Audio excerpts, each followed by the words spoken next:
মোদিজির বিজয় যাত্রা শুরু হয়ে গেছে।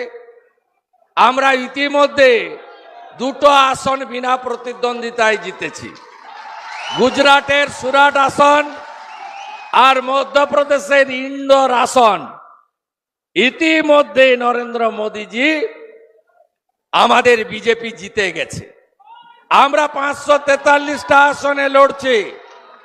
এই নির্বাচনে নরেন্দ্র মোদিজিকে আবার প্রধানমন্ত্রী করার জন্য আমরা এই নির্বাচনে আপনাদের সকলের সমর্থন আশা করছি।